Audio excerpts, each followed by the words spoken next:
Hi guys, today let's talk a little bit about Pinterest. Now, as we go along in the week, I know a little bit less about each thing that I'm making a video on, so if I can at least give you the basics. I have a Pinterest. I actually have not used it in a couple months because I got stuck because I didn't know what to do with people. I didn't have a blog then, and I found that it really wasn't going to do me any good without a blog because you really need somewhere to send people. So I took a pause from Pinterest. I just made myself a blog, and now I really want to start it back up again. But I have been focusing on Instagram this month, so I haven't got back into it. But back then I did do a little research on it when I was starting off, so I can give you a little bit of hints. First of all, Pinterest is great for business. If you look at the stats, people spend more money in Pinterest than they do in any other form of social media. Think about it. When people go on Pinterest, they're looking for something specific. They're looking how to lose weight. They're looking for a recipe. They're looking for this or that. Usually they go on with like their mindset and they want something out of it, which is where you can help them. Facebook and Instagram, they just might be going strolling through just to like have some fun. Where Pinterest, they usually do have more of like a set idea and they spend more money.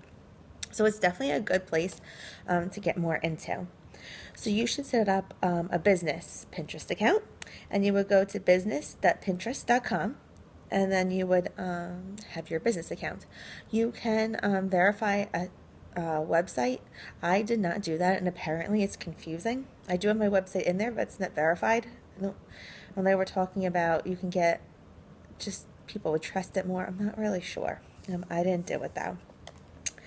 So with Pinterest, you can make your different boards, your different pins. So you want to make sure you download the pin it button to the top of your computer. So then whenever you're scrolling through Facebook, Google, anything, you can always pin anything that you come across. Oh, sorry, I thought that was my son's kid screaming outside. Then you want to do your boards. So I have like an exercise board, a recipe board.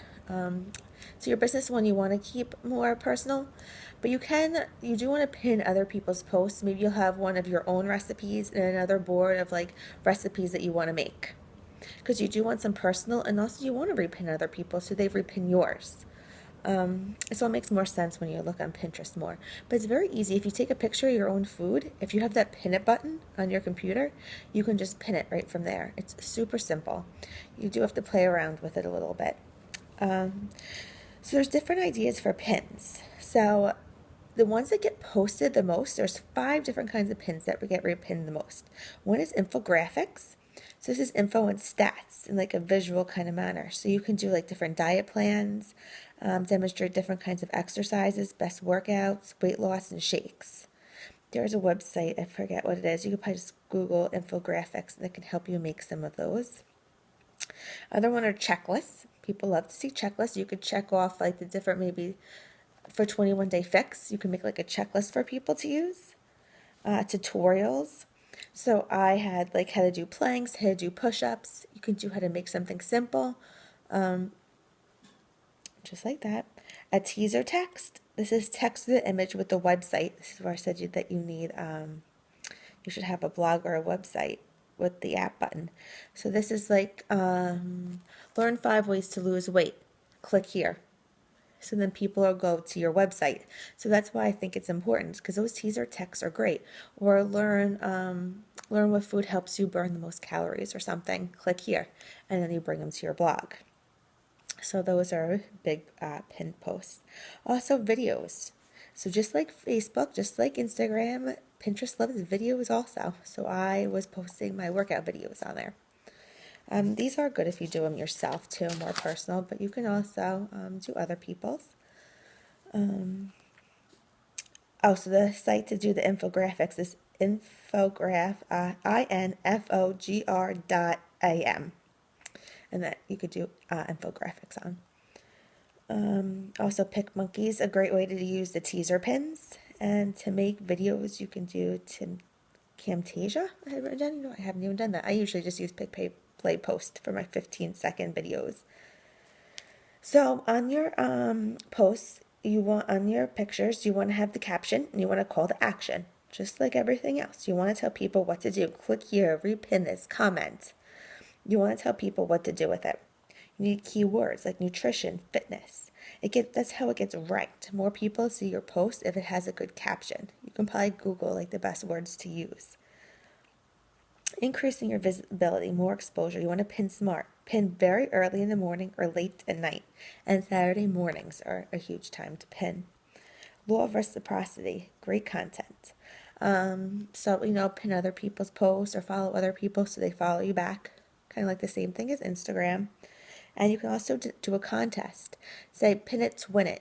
And whoever posts, pick out of everybody that repins, you'll pick a winner and they could win like a Shakeology sampler or something like that. So there's always contests you can do to increase on every kind of social media. To get more sales, you want to use your email to build relationships. This is where I'm going to talk more about creating your email list.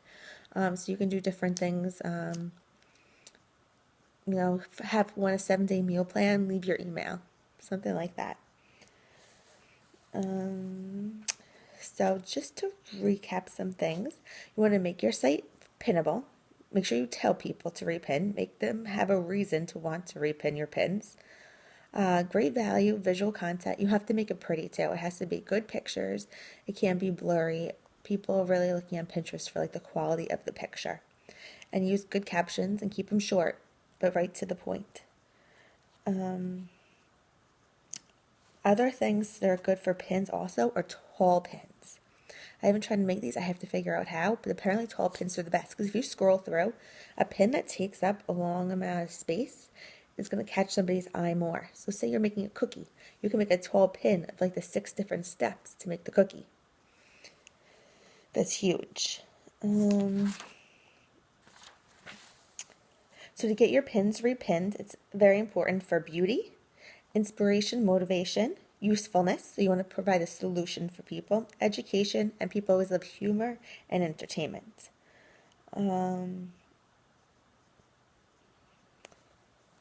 You also want to have, maybe you can have, besides just the pins, you can have one box of testimonials. You can ask some of your customers or stuff for their before and afters. You would have them write something. Testimonials are always huge. Pins that teach. Another thing is if you add a pin with a price, it goes into the shop section of Pinterest. I haven't done this because I'm not so sure. People don't usually seem to buy our products from just clicking on it. But if you put in the price with the $sign, besides it being on your board, it goes into the shop on Pinterest. And I don't know if that could help. A lot of people probably have our same products, so I don't know how much that would help us.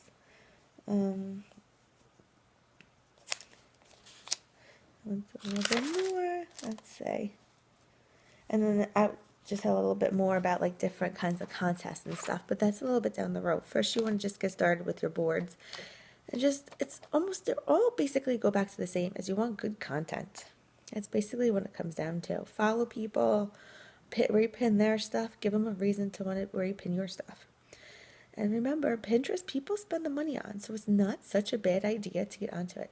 Plus, we were talking about this on Super Saturday, a lot of Instagram seems to be a lot of 20, 30-year-olds. If you're in your 40s, Pinterest seems to be a little bit more popular for that age group.